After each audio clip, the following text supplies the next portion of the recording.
All right, it's our weekly chat with Mike LaTulip here on the Illini Inquirer podcast, and we have a huge win, Mike. No one really, I mean, I wasn't. Vegas was. The odds makers certainly were giving Illinois a chance. But once we heard Kofi Cockburn and Andre Curbelo were out, I thought it was a tough matchup with Michigan State, especially with their size throughout the court. But, man, Illinois comes out, puts on a defensive clinic for the first half. Second half just held on for dear life, right? And you find a way to win that game. Probably fortunate towards the end of that, but you don't apologize for it. But what a win, Mike. And Brad Underwood said culture win. What does that mean to you? What does culture win mean to you, if anything? Well, he's exactly right. And I think over the years, when you build this thing, when you build a culture, these type of wins, the really ugly ones, the ones where you think to yourself, are we like the basketball guys going to let us win this one? And those end up being the ones that you squeak out. I don't know. There's something about having a bad culture and not squeaking out those, like, it just doesn't work like that. And I'm not saying that's almost like saying Michigan State has a bad culture and that's why they didn't sneak out this game. You get what I mean? Or like Northwestern that has lost like every painfully close game. Like, I don't know if they have a bad culture. It's just they don't find a way to win those games. Yeah. And I think this team has found a way time and time again to make the most of their situation. And at some point, the musical chair stuff kind of feels normal where this guy's out or this guy's an illness or this guy's. But I will say, Kofi Cockburn out, Andre Curbelo out, you still got Trent Frazier. And I think it's really getting to the point now where, and maybe this is, I don't know, maybe this is an over-exaggeration, I don't know. But if you told me that there was no Kofi Cockburn, right, and these are all separate, no Kofi Cockburn or no Andre Curbelo or no Trent Frazier, I think the one that hurts you the most is no Trent Frazier. I really do. I think we've talked about it before, where when you have guys that do different things on the basketball court, some handle the scoring load, some handle the ball handling, the playmaking, and then some handle the defensive assignment of the other team's best player. And rarely does anybody do all three, but he does. And he does that for this team. And it's part of the reason why I think Dylan Burkhardt had posed the question earlier today, like, who is the best, like right now, who is the best point guard in the Big Ten? And you kind of go through and, all right, that guy, this guy, and you keep kind of coming back. It's not a strong point guard league, right? Like it's right. It's not. And it's like, you look and you're like, man, this is Trent Frazier's really making a case for, for sure all league, but the way that he's stepped in, and we'll go through the film and stuff, just some of the timely defensive plays. And I get he didn't shoot it particularly well from the field, but a lot of them were kind of late shot clock heaves. But he's done such a tremendous job being that calming influence and being that stabilizing force for this team, where when you have Cockburn out, when you have Curbelo out, if you still have that guy, you got a chance. It does feel fitting, Mike, that he returns for the super senior season and is getting his due. Like, I don't think anybody's underrating Trent Frazier at this point. Like, maybe we'll find that out at the end of the year. But I mean, locally, no one is, right? Like, I think he's no doubt an all Big Ten guy this year. I think he has a real good case for Big Ten Defensive Player of the Year. And you just mentioned it, like the load he's carrying to play 36 to 40 minutes. Like, he had that weird foul where I think he just lost like what was going on, like how many fouls they had, but he was gassed. Yet you wouldn't even notice it, the way he played, handling the ball, being the only point guard on the team. That's where they miss Curbelo, right? It's just to take that load off him for a little bit. But he did it well. Like I texted you, I love the way Trent Frazier is running the show right now. And it's not even scoring sometimes. It's just making smart decisions. And defensively, to shut down Max Christie, like the one guy on Michigan State that you feel like can go off, like Gabe Brown can, and DeMonte Williams gets credit for that too. But to do all of that, it's insane value. And I would say probably Kofi I'd still want on the floor, but I need at least one of Curbelo and Frazier. And Frazier is ridiculous right now. And we can get to the conversations of should he have his jersey in the Rafters. I don't know, but like he doesn't fit the certain criteria, but I think everyone knows how valuable he's been for the last, especially the 3 years of winning. Well, I think back to his freshman year, we've talked about this before, the maturation process, right? I'm a scorer, and now we bring in Io, we bring in some of these guys. I have to guard, right? Somebody has to guard, and I'm going to be that guy. And then now this second maturation of really going from off ball to distributor playmaker in these big moments, especially when you have a guy like Andre Curbelo go down, and he's just really proven time and time again how indispensable he is in a lot of different ways. And the Rafters thing, I mean, I think we had a podcast earlier in the year where I was like, doesn't it feel like his jersey should go up there? And I mean, I'm a big Rafters guy. Like I would have, like if my send them all. Yeah, get them off there. Was one, I would have like, I'm kind of a small Hall of Fame guy, but I'm a big Rafters, like, your Hall of Fame, like the Illinois Hall of Fame, big. Why not? So I would have probably Trent Frazier up there because I would have Joakim Noah, Derrick Rose in my Rafters, right? Because those were the most beloved players of a generation there. So sure, put Trent Frazier up there right next to Kofi and Iowa for all I care. Yeah, I don't think it's crazy. And when you look at every game, every season, he's improved and he's shown something different every season. He's shown that he is flexible in, hey, I can let somebody else be the guy, right? Or when it's my turn to be the guy, I can be that guy. And you just don't have many players like that in the country, and who can do all those things, and who you can truly tell their impact and their presence has, a direct correlation to what this team looks like when they're on the floor. And I know the Maryland game just kind of was a little bit more of an aberration, but yeah, man, I mean, he really has found a way to, even just in this game, right? He was 2 for 10 from 3, and but some of the charges he slid over and took, I'll show you some of the transition defense stuff in the film. It's gross, man. Like it's so good, and you're really thankful watching it because you sit and say, man, there are guys that are on this team that get to learn from him. Yeah, right. That's invaluable, and that's culture, and that's how you sustain winning. And it's with a guy like Ayo Dosunmu, and it's with a guy like Trent Frazier. Yeah. So the criteria for honored jerseys: National Player of the Year, enshrined in the National Basketball Hall of Fame, U.S. Olympian, Big Ten Player of the Year, consensus first or second team. That's why Kofi will definitely be in there. Illinois All-Century team member, an individual whose pioneering efforts made a significant impact on Illinois and international basketball. You can have that last one. You could put up anybody you want, basically. So maybe Trent gets in there for that. I wonder if at some point they just go, hey, if you finish your career as a top 10 scorer, we'll put you in. Because then they could put Kawan Garris, who's the other like huge one that people bring up, and Trent Frazier right in there after he passed up Mark Smith and Brandon Paul last game. Yeah, I get he's played 5 years, but you still got to put the ball in the basket, right? And he's done it in a lot of different ways. And I think that last part of that criteria is pretty spot on for what he's meant to this program, right? Thank you, John Gross. Right. He finally landed that point guard. He just wasn't able to coach him. I'll even take it back with Trent. I remember his recruiting visit. I was actually, I was coming back from Wright State. I had just finished my first summer at Wright State, but I came back to campus, and it happened to be Trent's recruiting visit.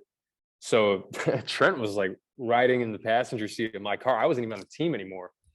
And just kind of, I don't know, we went over to Firehouse, and, D met up with us, and, you could tell like this was just the place for him. You could tell he felt at home, and, he and D had a really good conversation, and the staff did a really good job. And, but even, I think the one thing that goes a little bit, I guess, not talked about as much, you know how many kids have gone in the transfer portal over the last few years?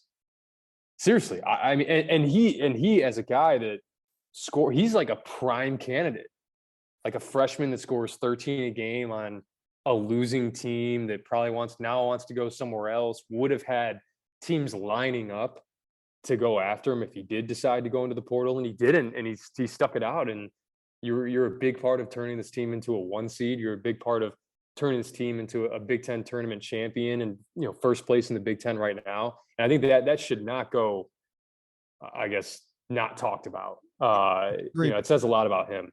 Yeah, it's a great point, Mike. And you think of like, he could have been Alonzo Verge, just chase those buckets, right? Like chase wherever you're going to be the guy who gets 15 shots, 20 shots a game. Man, when Ayo came in, you had that weird time where they're trying to figure out their role, but they both bought into it. Right. And then Andre Curbelo comes in and Trent just decides to become the best player he can. And that's on the defensive end. Ton of credit to him because not a lot of guys do that. And I think probably from that time, 17 or 18-year-old Trent Frazier was on campus to now, like, one of the funnest parts of my job is watching the maturation of these guys. And the maturation of Trent Frazier has been just a joy to watch. His development, right? Like, we talk about the player that he's turned into, and that's what you want to see. And through 5 years of college basketball, and I think it's a reference point for this staff when you bring in a scoring guard that may be a little bit undersized. Hey, this is what we can help turn you into. And a lot of that is the kid.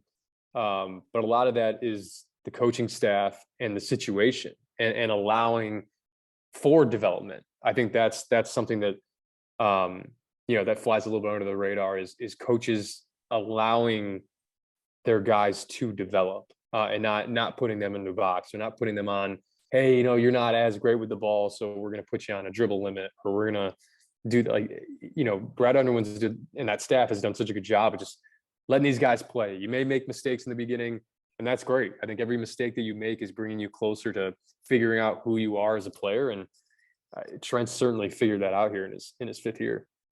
All right. So he was part of this first half, Mike. I said defensive clinic. You're going to have a film breakdown. Mm-hmm. But this is the opposite of what happened against Maryland. I mean, even against Trent, like Ayala is getting penetration. Fats Russell is getting penetration. It didn't continue in the second half. Michigan State kind of got theirs, but what happened in that first half where Illinois was able to shut them down? Yeah, I think the contrast between Maryland and Michigan State, Maryland, and a lot of it's going to come back to transition defense. Transition defense is difficult for any team. It's especially difficult for an offensive rebounding team. And you can look at the numbers, right? I think they're giving up over 1 point per possession in transition, which isn't crazy, but I think it ranks in the 28th percentile in college basketball right now. This Illinois team does. But the part of that's by design. I mean, you can't get all the offensive rebounds you get without sending guys to the glass. But if you don't get it, now that's 3-4 guys that are behind the play. So that's the give and take, and that's the balance that you try to find. Against Maryland, I thought the problem was you let some good players feel good early, right? I mean, Ayala hit a really tough shot to start that game on Trent. It was like a 18-footer contested 2 falling over, whatever. But they got out in transition. Fats Russell gets out in transition. They don't get matched up. He sees a few go through. Alfonso Plummer starts getting screened a little bit. And it was on at that point. And all bets are off when you have good players feeling good at home. Against Michigan State, it was a little bit different. I thought, there were some transition defense mistakes in the first half. They got out and Gabe Brown did what Gabe Brown does and sprinted the floor and got some dunks, got some fouls. But for the most part, they were able to keep the floor, keep that half court congested for Michigan State. And we'll show it in the breakdown. They just didn't do that against Maryland. I mean, it felt like there was, if you look at the Maryland game and then you look at the Michigan State game, it looks like they were playing on 2 different basketball courts. It looked like one was 80 feet wide and it looked like the other one was 40 feet wide, right? So, or 50 feet wide, whatever it is. And that ended up being the difference. There weren't many avenues for this Michigan State team to drive. And then, when they don't have that, they have to rely on making oftentimes contested 3-point shots. And it's the reason why, at one point they were 1 for 10 or whatever they were. And that's a big reason for that. Illinois does such a good job of guarding the 3 because they do a good job of guarding the ball. And when you don't guard the ball, that's when you're in rotation. That's when guys are getting head full of steam downhill. And that ended up being the story against Maryland, but against Michigan State, especially down the stretch, I thought their switches, their rotations were so much more crisp. They were so much more dialed in on that end, and that really ended up being the difference. Mike, I want to ask you this question. Like, Illinois right now through conference play, and we got a big sample size here now, 9 games, has allowed the fewest percentage of points among Big Ten teams from 3. 22.7% of opponents' points are from 3. And second most from 2, 58.6%, which is kind of Brad Underwood's goal, right? Yeah. Force them to make 2s, because we know the math that is involved there. But how do they do that? Like, because there were so many tough 2s by Michigan State in that first half. Yeah, we talk about the drop coverage defensively in ball screens, and that's what that is. That's what that breeds. It's forcing you into those pull-up twos. You got to think, if I'm a ball handler that's coming off a ball screen, I'm on the right wing, I'm coming off to my left. Kofi's retreating into the paint.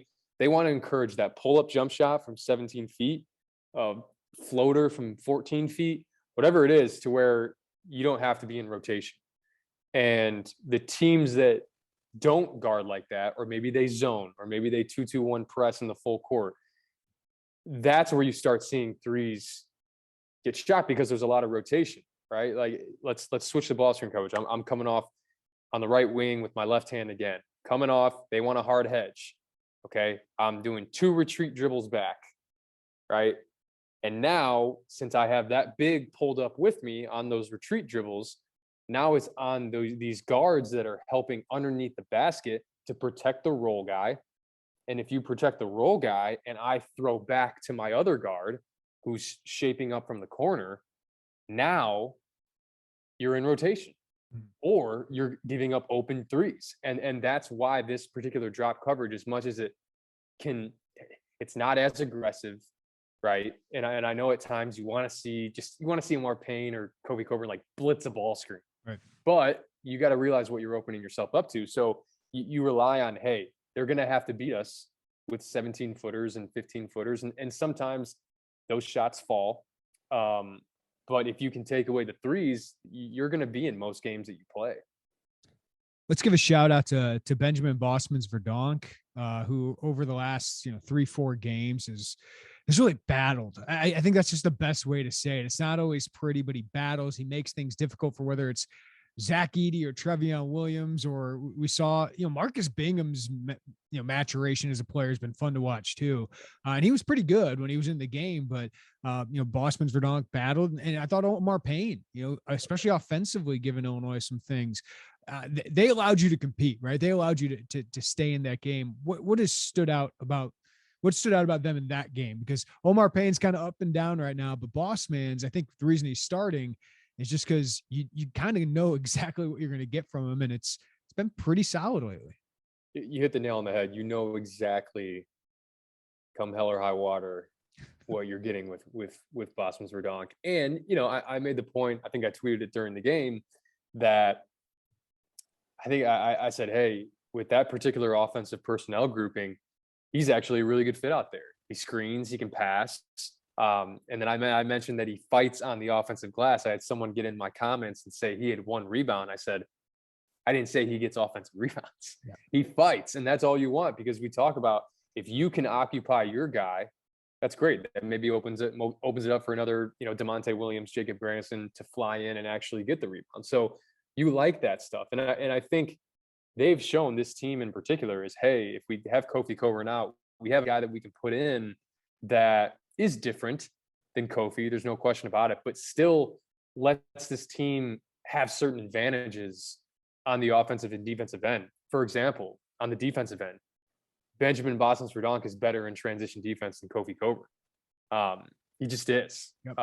And I think he's done a good job of really sticking with, hey, this is who I am. This is what I'm going to do. I thought he's done an even better job over the past couple of games of finishing around the rim. You and I have talked about that all year, where it hasn't looked great at times, but he has gained a little more confidence, like anything in the world, right? You get a little more confident doing it, then you'll see a little bit of a higher success rate.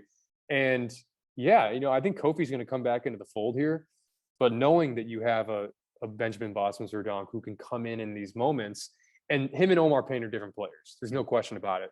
But there's an advantage to that. There, you can use, if Omar Payne was your sole backup and Kofi goes into foul trouble against a low post threat, and you don't have a Benjamin Bosmans-Verdonk, that's a problem. Now you're really having to shuffle around lineups, and maybe you throw Coleman Hawkins down there. Maybe you throw like Luke Goode down there on a post presence. And I think he's done such a good job of, like you said, doing what he does, doing it at a high level, and sticking to that, right? Very rarely you're sitting there saying, all right, man, let's dial it back. He usually does what he does, and he does it well. So credit to him, and obviously credit to the staff for putting that trust in him to go out there and do those things. The Luke Goode, from all accounts, he sounds like a guy that, from what I've heard, he just does all the right things. Yeah. In practice, outside of practice. I mean, that type of stuff. I mean, people can, say that it's BS or whatever, but that type of stuff will always give you a leg up in the coach's eyes without question. You can tell everyone loves him. Like you can tell the way they talk about him. They are so happy to see his success. And for Illinois, it's huge. We didn't know what he would be coming into this year. And he's kind of built as a skilled kind of guy who could be the 4 that they need, but he's turned into this kind of bruiser who just does things well. And like, it's kind of the DeMonte Williams of big men, in that it's kind of unnoticed most of the time, but it makes an impact on the game. Luke Goode got noticed. We kind of been talking about, is he going to steal some minutes here from DeMonte or Grandison, or, who struggled here, or Coleman Hawkins, who struggled here the last 4 or so games. And boy, he stepped up in a big way. And you could tell why Tom Izzo wanted him. He just reminds me of a guy that Michigan State's had for years. And I think that's saying is as positive of a thing as you can. What would you think of Luke Goode's kind of breakout there? Yeah, he's been tremendous, even just in the spot minutes that he's gotten over the last few games. And he was playing closing minutes on the closing possession for Michigan State there, and actually got, before Trent missed his free throw, Luke Goode's the one that got in there, stuck his nose in there, and got the rebound from the opposite side of the lane to go and grab it, to secure it. Maybe wish she would hold on to it, and be the one that got fouled. I know they weren't in the bonus yet, but like he's so skilled, man, and he fights his tail off.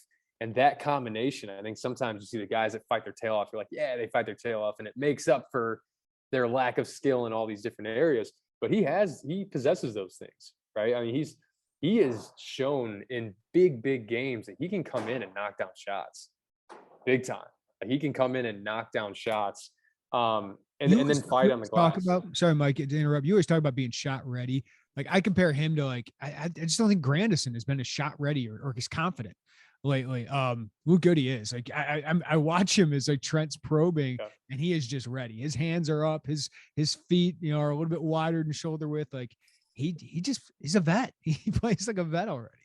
He does, and I don't know what the Grandison thing. I thought Grandison was really shot ready earlier in the year.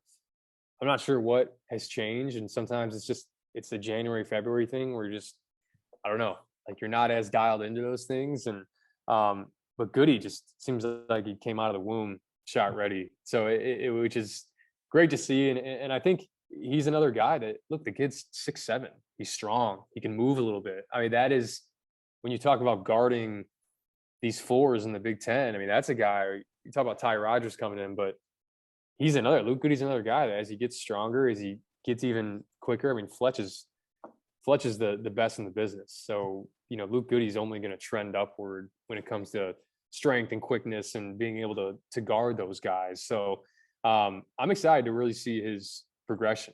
And I know Brad Underwood teased the 1,500 point scorer thing after the game, which I think you see all his other intangibles, and you hear a head coach say that, you're like, whoa.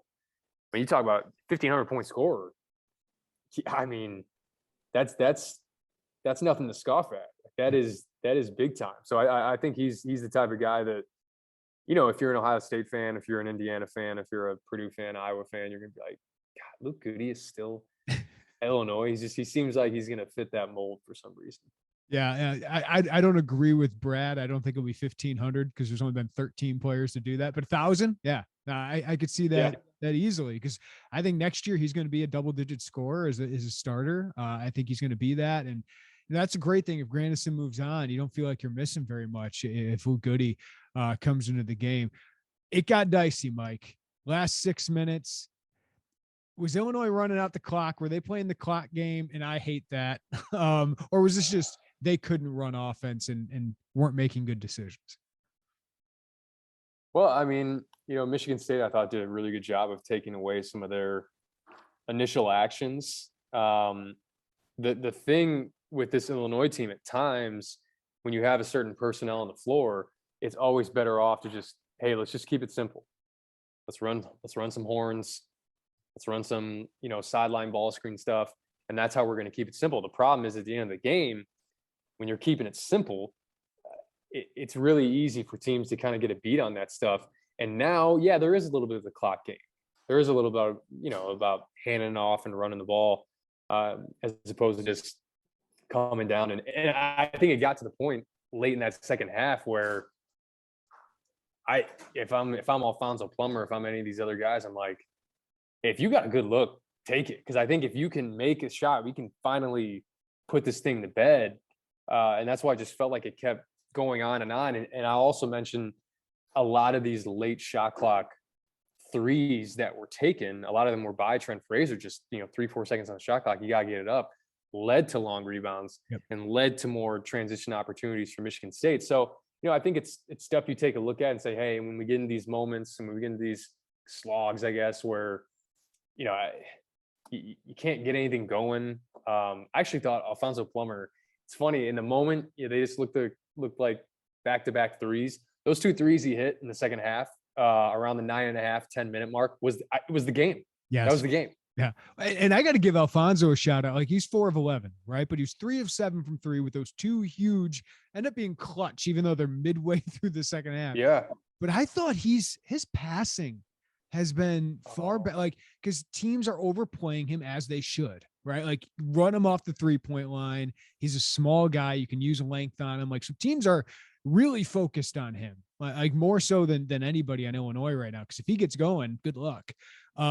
But he's making good decisions. Got Payne a good touch. Got I think that was for his and one, and then he got Benjamin Bosmans-Verdonk a good one. And with teams over focusing so much on him, I think he had one to Goode and one to Grandison too. So he's starting to make really good decisions with the ball, and he doesn't turn it over all that often. So it's kind of been a new thing. I want him to shoot more threes than twos. I don't want him to fall in love with that. But his decision making is kind of a lead guard at times has been better. Well, I think the situations that they put him in, oftentimes, they'll enter it to Omar Payne on kind of the extended elbow, and Omar Payne will go into a dribble handoff of Alfonso Plummer, or you'll have Trent that'll dribble in front of Omar Payne and hand it off to Plummer, who comes off of Omar Payne. And that's really where they keep him. Like, hey, this is with your left hand coming off. Like, this is where the situation will put you in. We're not gonna make you yo-yo with the basketball up to, like, that's just not his game. But he can do those in those little moments where he can come off and get 1 dribble, 2 dribbles off the ball screen, either get downhill, or like he's seeing now, these teams are blowing him up off these dribble handoffs, off these ball screens. So you take that 1 retreat dribble like you did in the second half, and it's the beauty of it, man. We talk about that middle third of the floor, where if he is screaming off that ball screen and can string it out into the middle third, if he picks it up like he does and jumps to pass it, those corners are not helping in. They can't help in as much. So now you have a big man that's, screaming down the middle of the floor for a wide open layup, a wide open dunk, or if they do help in, a skip pass to the corners or wings. So that's really it's great to see that evolution of his game and the way that these defenses are guarding him, because you can exploit that if you're Brad Underwood, and he will. I mean, that's what good coaches do. And I've always said, if you have a play at the end of the game, you probably draw it up for Alfonso Plummer, as much as you like these other pieces, but that's where you'll get the most reaction. Like, you'll get the most help with a guy like Alfonso Plummer coming off the screen. So, yeah, man, he's been great. He's been solid. He hasn't turned it over as much, which is really what we were looking for in the beginning of the year. And he's taken that step, and credit to him. What's that win that keeps you atop the Big Ten, puts you back on top of the Big Ten without 2 of your best, 3 players? What's that mean in a locker room? Because Trent says, like, hey, we treat every game like it's the same, but I don't think every win feels the same, right? Like, when you get that, what's that win mean for them? As you hope you get Kofi back, you hope you get Andre back here soon. You have some time still where you can kind of get a rhythm if you need to heading into March. But what did Tuesday mean for that team? Yeah, I think a lot of times Trent's right. I think you treat every game the same going into the game, but every game, it feels different after the game for sure. Especially when a lot of people counted you out, you're down a lot of these star players, and you go out and do that, and you win a rock fight with Michigan State, who can be the king of rock fights at times. But I think you look at the Big Ten standings, you look at Illinois sitting atop the Big Ten standings right now. I have a really hard time believing you can lose 3 in a row this year and win the Big Ten. I just do. Like, I think that would be a really hard thing to overcome. So this win, it meant a ton. I think it shows that you can win without these two guys. One, it shows what you have in Trent Frazier, which not that anybody within the 217 up to 312 630, like no one doubted that. But I think it opened a lot of people's eyes, where you start looking at him as not just he's a really good piece with Kofi and some of these, like, no, he is a really good piece for any Big Ten team. He just is. And I think if you ask any Big Ten coach, they would give their right arm to have a Trent Frazier on their team who's just willing to do all those things and doesn't complain about it. So that win means a lot. And I think it's a win that when we get to late February, early March, you'll look back and however heated this Big Ten race is, you go back to that Tuesday night, you just say, hey, that's one they needed to have. Mike, Northwestern has given so many teams a fight. They haven't been able to close those except for the win at East Lansing, which is huge for Illinois. But man, they just keep giving good teams really tough games, and not knowing whether Kofi will be there. Like, they have some good big men. Like, Pete Nance is really skilled. Ryan Young, I enjoy watching just because he's so crafty around the basket. And then they got some guards who are really inefficient. Boo Buie and Chase Audies are inefficient, but they're talented and they can go off. So what do you think of this matchup with Kofi and Curbelo, maybe with one of them? And what would you think of the matchup without either of those two? Well, think about the game in Evanston last year was probably the weirdest game that I can remember in the last 5 years or so. Kind of gets lost in all those games, doesn't it? Yeah, down 15, win by 30 or whatever it ended up being. It's just, or win by 25, I guess. Anytime you outscore a Big Ten opponent by 40 in the second half, I think that's what it ended up being, right? It was 40, right? Let me look that. Yeah, up. I mean, it's nuts. It's hard to do, obviously. And look, over there, they've had some wins this year. They beat Maryland, they beat Michigan State, and you mentioned it. I mean, they've been right there. 53-13 in the second half. Yeah, 40 points. That's just it's hard to do that in a non-conference. It was 43-28 at halftime. You're thinking 9-3 Illinois at that time. You're like, oh man, this team isn't very good. And boom, it was just nuts. Yeah, I mean that was the Adam Miller second half too. He played well, and obviously Io, but yeah, this Northwestern team this year, it's amazing what taking care of the ball can do for a team that lacks, the talent and the star power that a lot of these Big Ten teams have. They're fourth in the country right now, taking care of the ball with a 13% turnover rate, which is incredible. Yeah. And you're going to find yourself in games if you compete defensively, and they're shooting well enough for, hey, when you are taking, because I'm a big believer that, okay, great, you take care of the ball, but if you aren't putting the ball in the basket, then who cares?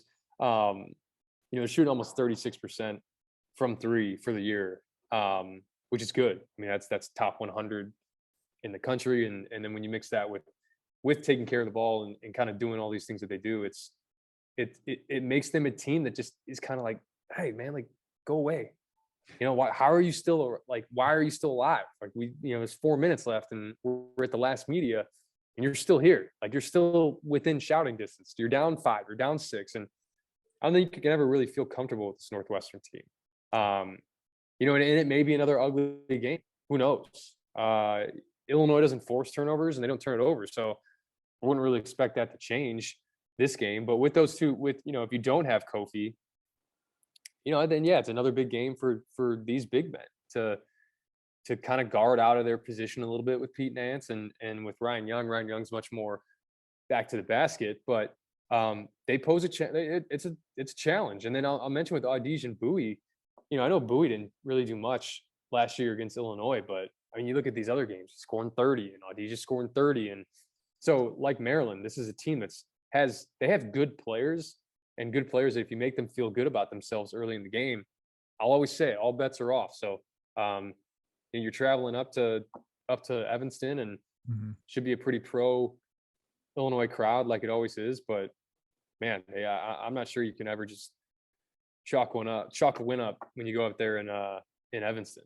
Mike, next week we'll talk about a huge week with Wisconsin, Indiana, then Purdue after that. And that Purdue game moved up a little bit to Tuesday. So that's a heck of a run there of 10 days there.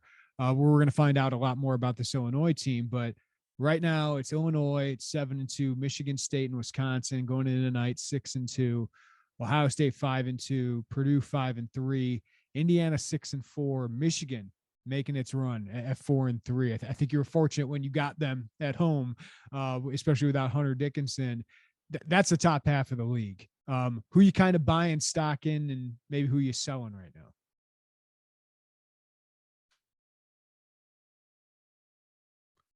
Hey, Mike, you're muted.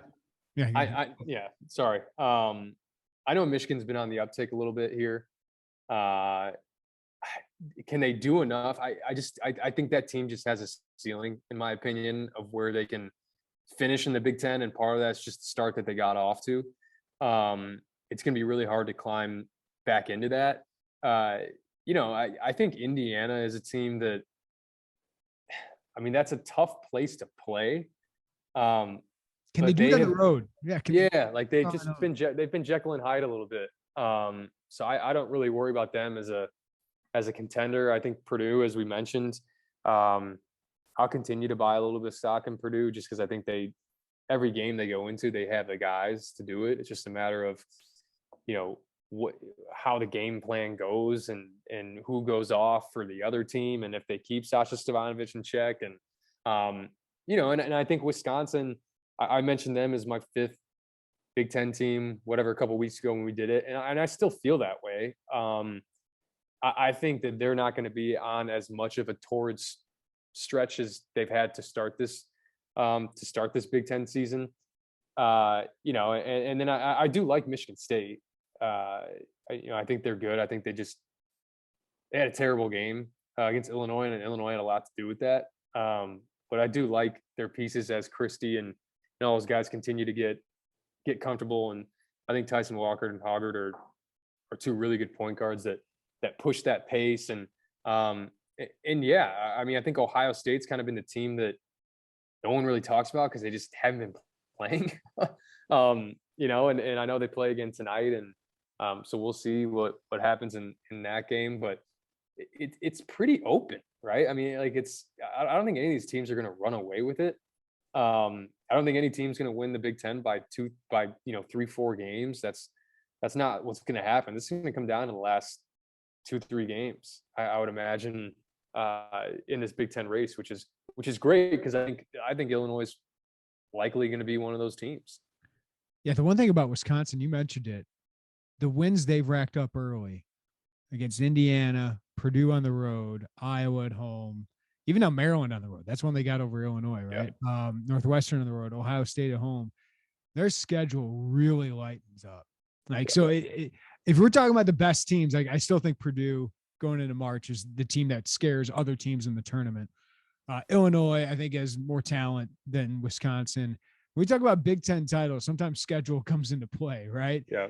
And they still got Nebraska twice, Minnesota twice, Penn State, and Rutgers twice.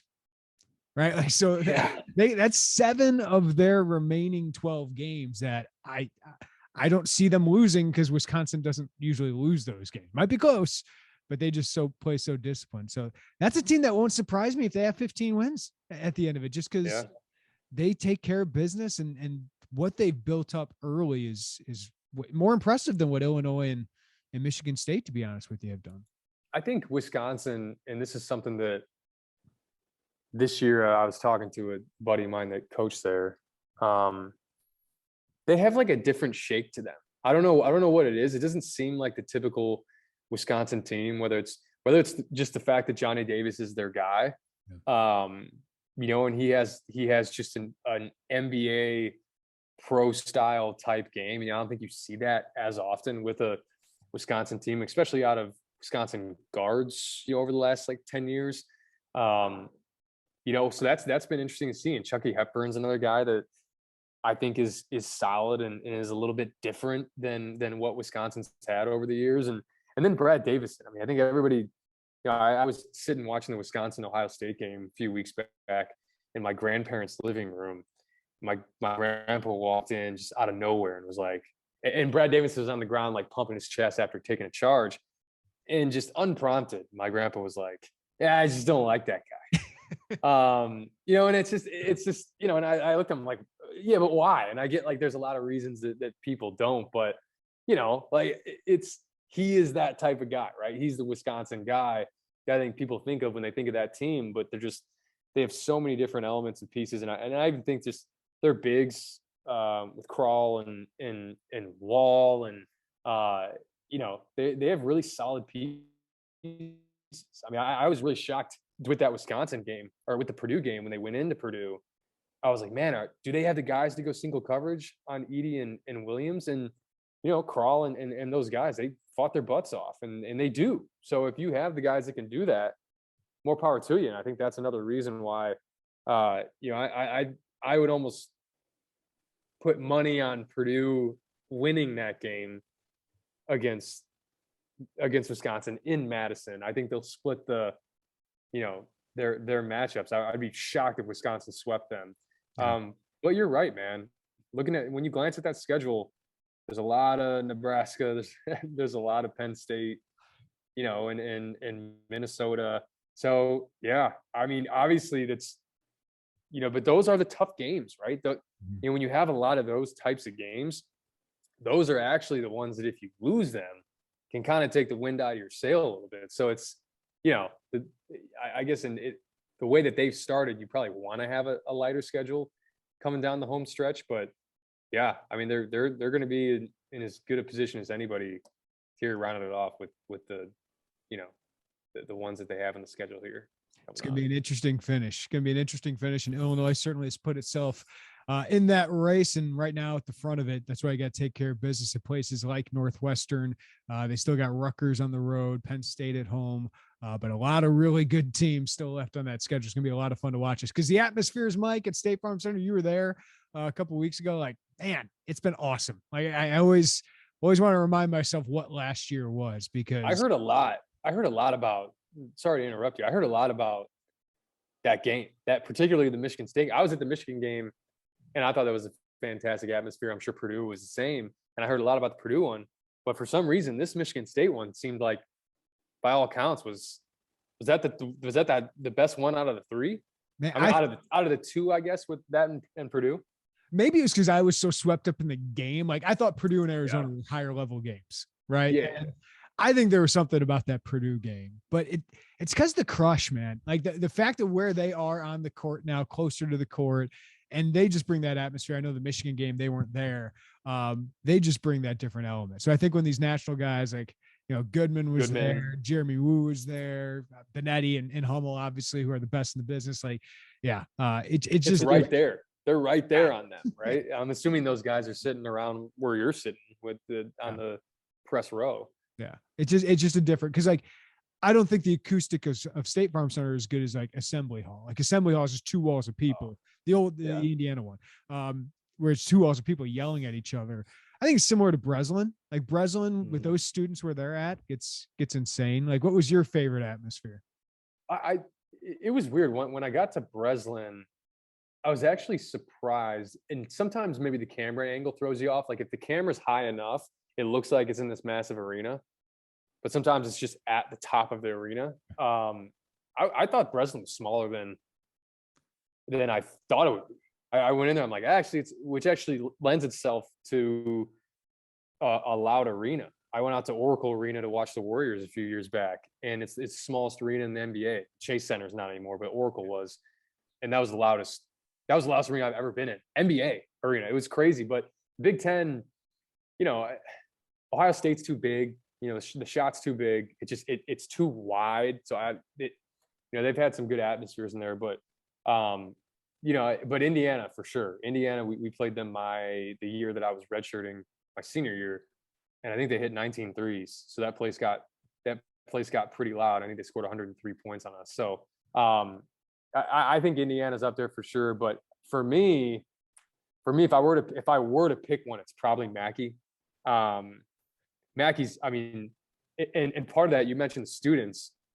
I mean, the students in Mackey are like where I was situated on the bench.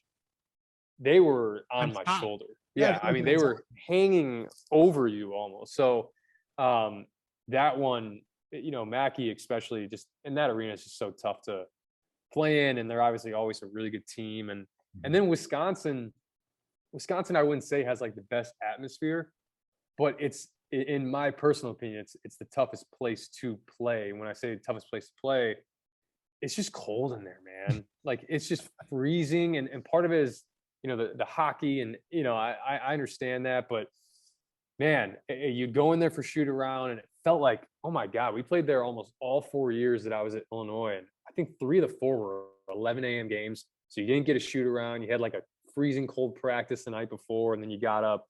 And I remember my freshman year, it was a disaster. We lost by 30, and my team my freshman year was good. We went to the NCAA tournament. We were 7th seed, but you lose by 30. But when you backtrack, it was an 11 a.m. game. We wake up for 7 a.m., shoot around, but we were going to do a walkthrough in this like ballroom almost. And something happened, scheduling, or something happened to where we didn't have the ballroom. And we were just scrambling around trying to figure it out. Then we go out there, and then we get murdered.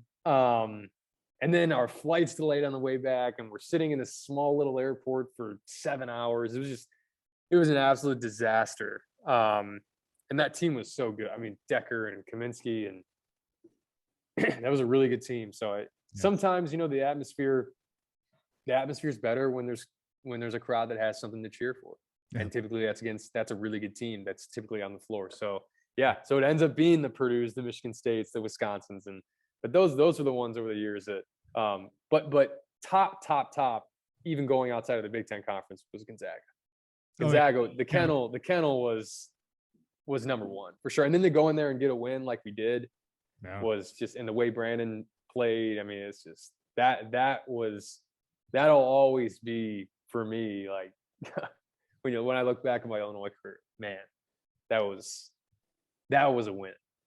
Yeah, absolutely great stuff. Mike LaTulip will do our film room, breaking down Illinois' improved defense from the Maryland game to the Michigan State game. But as always, man, love talking hoops, and thanks for the insight.